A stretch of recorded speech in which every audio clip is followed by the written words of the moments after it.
Hello, you are watching Shalom World News. I'm Rory McLennan coming to you from Glasgow, Scotland.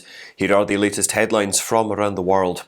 The Vatican has said that Pope Francis is hospitalized in Rome's Gemelli Polyclinic with a respiratory infection. Holy See Press Office Director Matteo Bruni issued a statement confirming the pontiff's hospitalization and health condition. The Holy Father had been complaining about breathing difficulties for the past few days, for which he was taken to hospital. However, he was then diagnosed with a respiratory infection, which requires several days of treatment. The Vatican statement ruled out COVID-19 and shared the Pope's gratitude for the prayers and closeness he has received. Pope Francis has offered prayers for migrants who died in a fire at a migrant camp in Mexico. During the Wednesday general audience, the Holy Father urged everyone to pray for the 38 migrants who perished on Tuesday in Ciudad Juarez. Separately, the Pontiff sent a telegram to Bishop Joseph Mark Spalding of Nashville in the United States in response to a school shooting which took the lives of 6 individuals, 3 of whom were children under the age of 9. In a telegram undersigned by State Secretary Cardinal Pietro Parolin, the Pope expressed his grief over the shooting at Covenant School in Nashville. The Joe Biden administration imposed new trade restrictions on 5 Chinese firms for allegedly aiding in Beijing's repression of the Uyghur Muslim minority group. According to a posting by the Commerce Department in the Federal Register, the companies have been implicated in human rights violations and abuses in the implementation of China's campaign of repression, mass arbitrary detention, and high-technology surveillance against the Uyghur people and other minority groups in Xinjiang. The Nicaraguan National Police was also included on a government export restriction list by the US Commerce Department after the Biden administration claimed the force was involved in major human rights violations.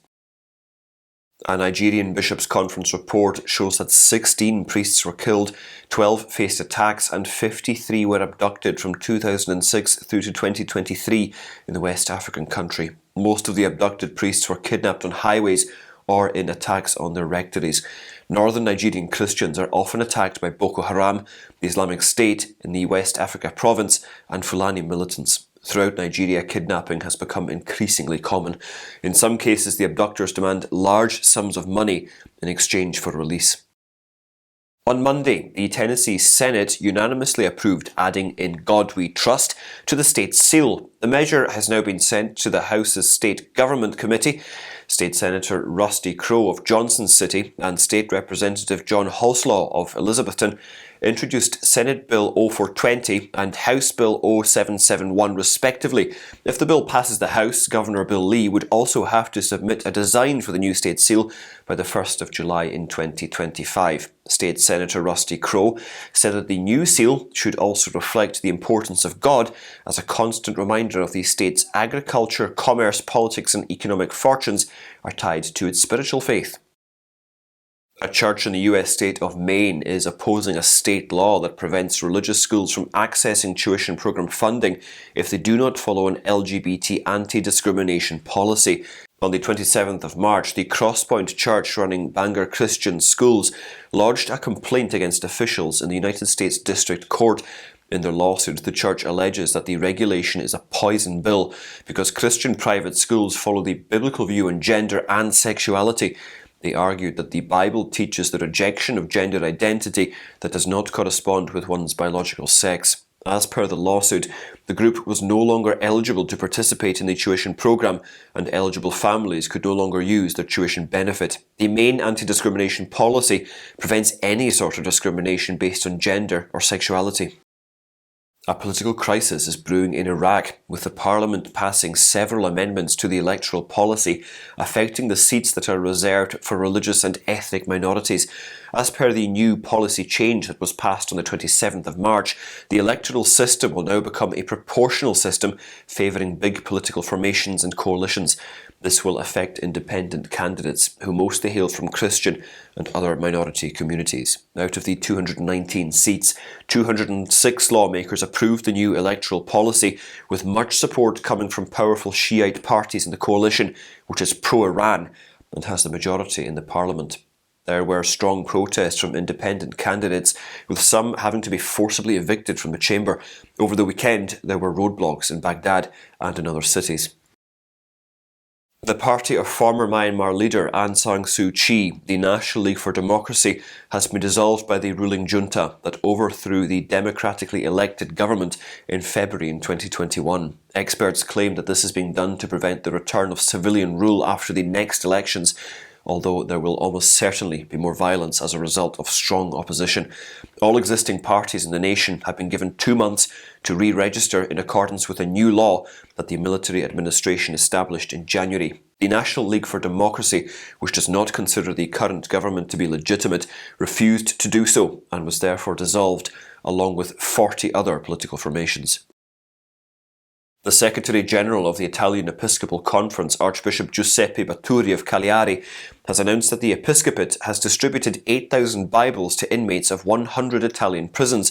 This gesture was carried out as a sign of fraternity and hope. The General Inspectorate of Prison Chaplains and the Prison Fellowship Italia group, created in 2009, are working together on a project to evangelise prisoners and promote their overall welfare within correctional institutions. It is through the chaplains and volunteers of the associations that the Bibles will reach inmates. Archbishop Baturi hailed it as an act of faith. He said that Jesus identified himself and continues to identify himself with these people who ask to be visited. The prelate remarked that the visit means making ourselves present by bringing the greatest gift we have, that being the Word of God.